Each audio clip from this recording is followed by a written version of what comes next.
हाँ बच्चों, अगला जो आपका समास है उसे क्या कहते हैं? द्वंद्व समास। क्या कहते हैं? द्वंद्व समास। देखो द्वंद्व समास में क्या है, जो दोनों पद होते हैं दोनों पदों के बीच में योजक चिन्ह लगा होता है। योजक चिन्ह मालूम है ना?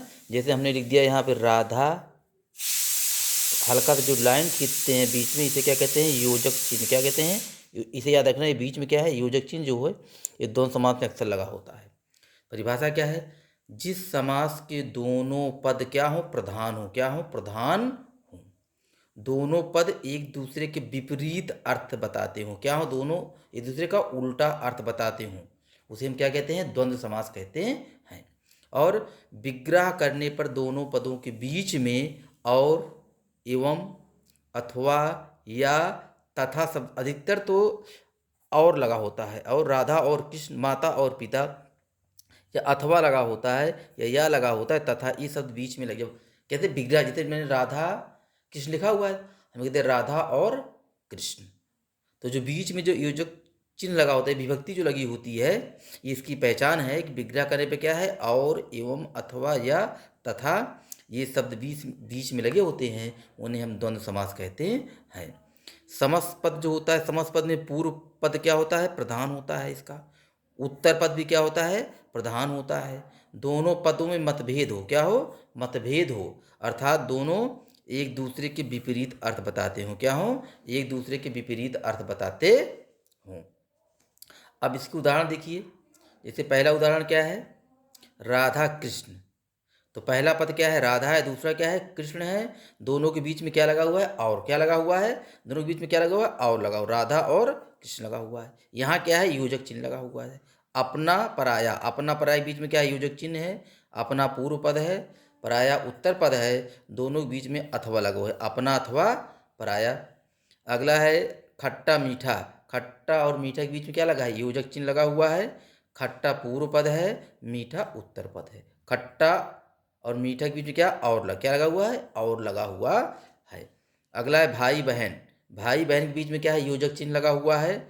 भाई पूर्व पद है, बहन उत्तर पद है, दोनों के बीच में और लगा हुआ। कौन सा? और लगा हुआ है। सुख दुख, इंपॉर्टेंट है। सुख दुख, योजक चिन्ह लगा हुआ है। सुख दुख, देखो एक दूसरे के विपरीत भी है। ये क्या है? विपरीत भी है। सुख और दुख। रात दिन, रात और दिन, कहने का मतलब कि क्या है? दोनों एक दूसरे का उल्टा अर्थ ही बता रहे हैं। पहचान क्या? जब पेपर में आए दोनों के बीच में क्या लगा हो? योजक चिन्ह लगा हो, दोनों संज्ञा हो, और दोनों एक दूसरे के विपरीत जब अर्थ बताएं तो उन्हें हम क्या कहते हैं? द्वंद्व समास कहते हैं। और उदाहरण देख लीजिए। एक उदाहरण है क्या? गुण दोष, गुण अथवा दोष। हार जीत, हार या जीत। यश अपयश, यश और अपयश। राजा रंक, राजा और रंक। लाभ हानि, लाभ और हानि, इंपॉर्टेंट है लाभ हानि। दूध दही, ये भी इंपॉर्टेंट है, दूध और दही। दाल रोटी, दाल और रोटी। पूर्व पश्चिम, पूर्व और पश्चिम। जल और थल, राजा और प्रजा। ऊंच और नीच, अन्न, जल का अन्न और जल। वेद पुराण का वेद और पुराण।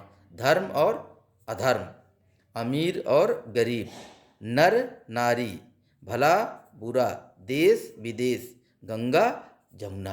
अर्थात द्वंद्व समास वह समास होता है जिसके दोनों पद क्या हो? प्रधान हो, और दोनों एक दूसरे के विपरीत अर्थ बताते हैं, और दोनों पदों के बीच में योजक चिन्ह लगा होता है। और जब उनको हम विग्रह विग्रह में जब उनको अलग अलग करते हैं तो उनके बीच में कहीं पे और आता है, कहीं पर अथवा आता है, कहीं पर या आता है। तो ये इसकी पहचान है। सबसे खास पहचान क्या है आपको देखना है? योजक चिन्ह। क्या देखना है? ये जो बीच में जो लाइन खींची होती है इसे हम क्या कहते हैं? योजक चिन्ह। क्या कहते हैं? हम योजक चिन्ह कहते हैं। जैसे राम हमने लिख दिया, और क्या लिख दिया? सीता। तो ये योजक चिन्ह याद रखना, वो क्या होता है? द्वंद्व समास होता